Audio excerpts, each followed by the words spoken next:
నేను చెప్పేది నిజమా కాదా, ఈ రాష్ట్రంలో ఏం జరుగుతా ఉంది, ఈ రాష్ట్రాన్ని ఎవరు కాపాడాలి ఒకసారి ఆలోచించాలని కోరుతా ఉన్నా।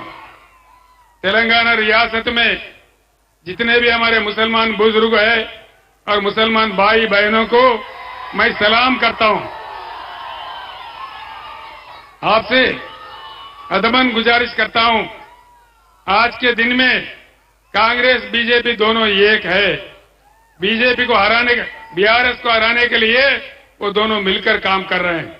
ये आप जानते हैं वो दोनों कैसे पार्टियां हैं, कैसे हैं आप जानते हैं। जिस टाइम में मैं तेलंगाना के लिए जद्दोजहद कर रहा था उस टाइम में भी मैं कोत्तागुड़े में आया था।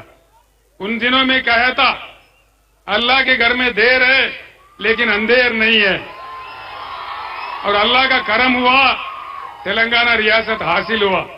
इसमें सभी लोगों को, मुसलमानों को, क्रिश्चियनों को, हिंदुओं को, हमारे दलितों को, गिरिजनों को, सबको मैं एक साथ लेके चला, सबके साथ मैंने इंसाफ किया। ये आप जानते हैं आज इस देश में क्या हो रहा है। इस देश को हर हालत में बचाना है, हर हालत में। ये किसी का देश नहीं है, देश में कितने लोग रहते हैं सारे लोगों का ये हिंदुस्तान है, हम इसको जानते हैं।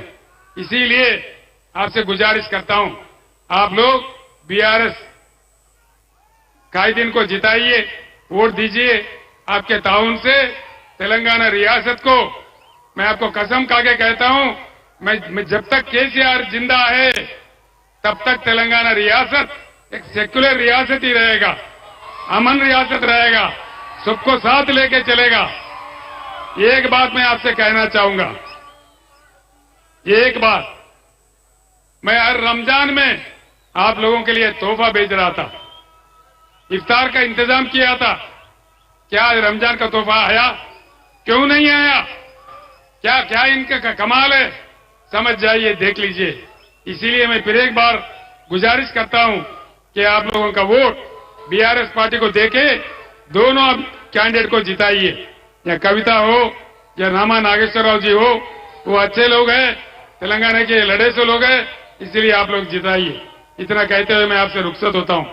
సోదరులారా, మీరందరూ కూడా అనేక ప్రాంతాల నుంచి ఇటు ఖమ్మం కావచ్చు, అటు మహబాద్ కావచ్చు, మీరిద్దరు వచ్చారు। మీ అందరికి చాలా థ్యాంక్స్। చాలా ఆవేశపూరితమైన స్వాగతం నాకు తెలియజేశారు। ఖచ్చితంగా ఈ చారిత్రక సందర్భంలో బీఆర్ఎస్ ఎంపీలు గెలిస్తేనే తెలంగాణ నదుల నీళ్లు తెలంగాణకు దక్కుతాయి, సెంట్రల్ నుంచి రావాల్సిన నిధులు తెలంగాణకు వస్తాయి।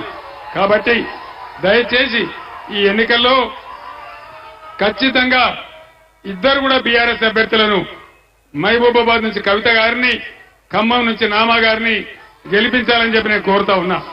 నేను ఇందాక ఖమ్మం నుంచి కొత్తగూడెం వస్తా ఉంటే కార్లలో పోయేవాళ్ళు, ట్రాక్టర్లో పోయేవాళ్ళు, జీబులో పోయేవాళ్ళు, ఆటోలో పోయేవాళ్ళు అందరూ కూడా ఇట్లా చూపెడతా ఉన్నారు జై కేసీఆర్ అని చెప్పి। కాబట్టి మీ అందరికీ కూడా నేను ప్రార్థిస్తా ఉన్నా, అయిపోయింది కాంగ్రెస్ కథ, అయిపోయింది బీజేపీ కథ కూడా అయిపోయింది। కాబట్టి బ్రహ్మాండమైన మేయర్తోని బీఆర్ఎస్ ఎంపీలను గెలిపించండి। నా కంఠంలో ప్రాణం ఉన్నంత వరకు తెలంగాణ ప్రజల హక్కుల గురించి పోరాడుతూనే ఉంటా అని చెప్పి తెలియజేస్తూ నేను సెలవు తీసుకుంటా ఉన్నా। జై తెలంగాణ, జై తెలంగాణ, కారు గుర్తుకే, కారు గుర్తుకే, జై తెలంగాణ। ధన్యవాదాలు।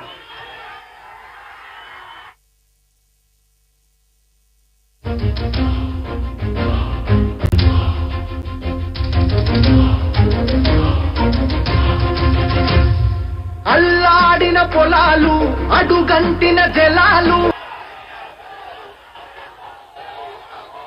Please please please don't do that. కొత్తగూడెంలో మెడికల్ కాలేజీ పెట్టుకున్నాం, ఇంజనీరింగ్ కాలేజీ పెట్టుకున్నాం, పట్టణాన్ని కూడా బ్రహ్మాండంగా తీర్చిదిద్దుకున్నాం।